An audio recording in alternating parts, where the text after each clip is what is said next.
Dans cette vidéo, je vais vous parler du module AI Assist de MaxQDA, donc qui fait partie des évolutions majeures qui sont arrivées avec MaxQDA 24.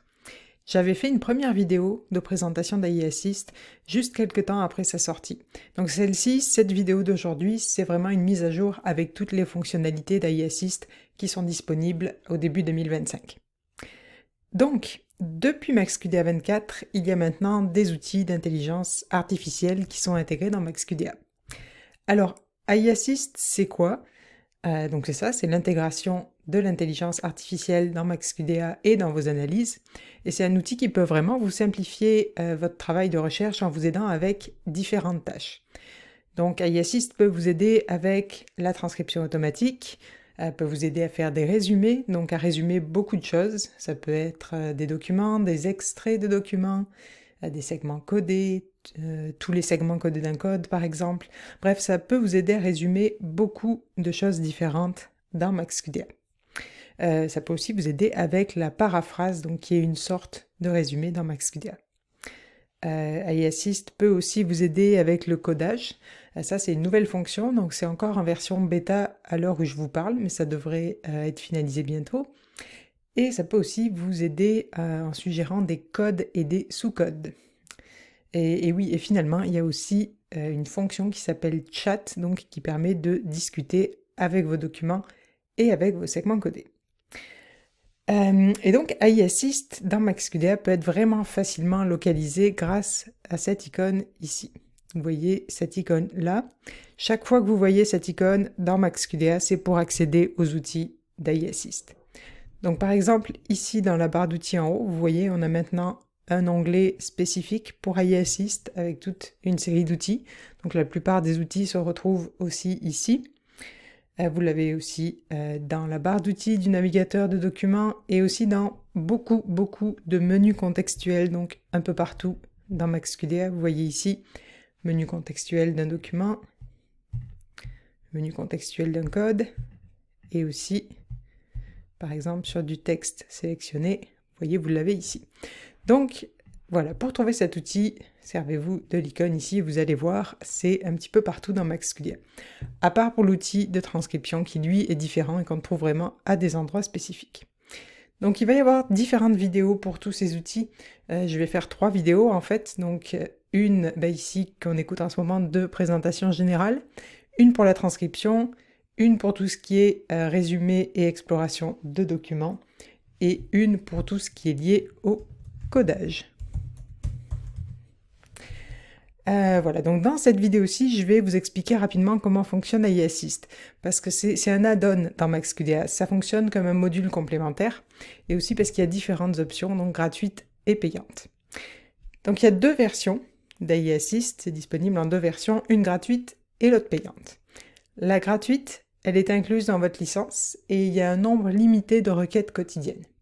Donc ça dépend du format de vos documents texte, etc., mais c'est à peu près l'équivalent de résumer 10 pages de texte par jour.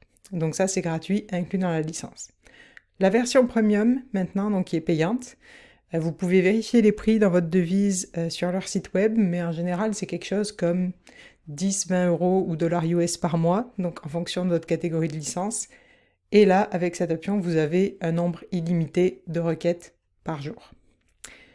L'autre chose qu'il faut comprendre, c'est que AI Assist, c'est un module complémentaire à la licence. Donc, c'est un add-on. Ça veut dire qu'il vous faut choisir délibérément, quand vous sélectionnez votre licence, si vous souhaitez ou non avoir accès à ce module complémentaire. Il vous faut aller le chercher. Il ne sera pas forcément inclus par défaut dans votre licence.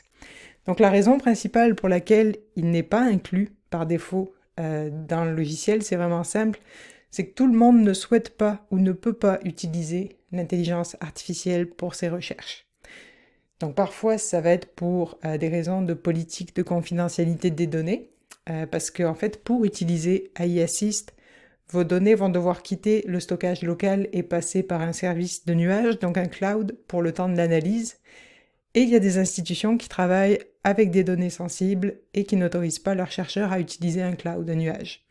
Ou alors, il y a aussi des projets pour lesquels le certificat éthique ne permet pas d'utiliser un nuage, par exemple. Donc ceci dit, par contre, MaxQDA a des normes très élevées en matière de sécurité et de confidentialité, c'est conforme aux normes européennes, qui sont, je pense, les plus élevées au monde en termes de sécurité et confidentialité.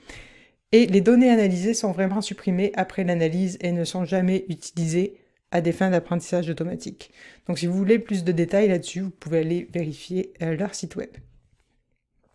Une autre raison pour laquelle on peut ne pas vouloir installer AI Assist, c'est que par exemple si vous dirigez un projet de recherche et que vous engagez des personnes pour vous aider dans l'analyse, vous pouvez décider que vous ne voulez pas qu'elles utilisent l'intelligence artificielle et que vous voulez qu'elles fassent le codage et l'analyse elles-mêmes.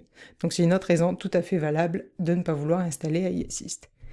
Donc voilà, c'est simplement pour ça que vous devez décider de l'ajouter à votre MaxQDA quand vous choisissez votre licence et vous devez prendre connaissance et accepter les conditions d'utilisation. Donc si ça n'a pas été fait, AI Assist ne va pas s'afficher dans votre logiciel, il va vous falloir aller l'activer. Voilà, donc pour conclure, quelques mots de mise en garde, c'est que l'utilisation de l'intelligence artificielle dans la recherche, c'est quand même un développement assez récent. Et on doit garder en tête, en tant que chercheur, il faut avoir un œil critique dessus. Donc ce que j'aimerais que vous gardiez en tête, c'est que comme pour tous les outils qu'on utilise pour nos recherches, c'est vraiment l'utilisateur de l'outil qui va déterminer si les résultats sont satisfaisants ou non. C'est pas l'outil lui-même, c'est vraiment à l'utilisateur d'en faire un usage éclairé, éthique et solide. Et donc c'est vraiment à l'utilisateur aussi de juger les résultats obtenus avec ces outils.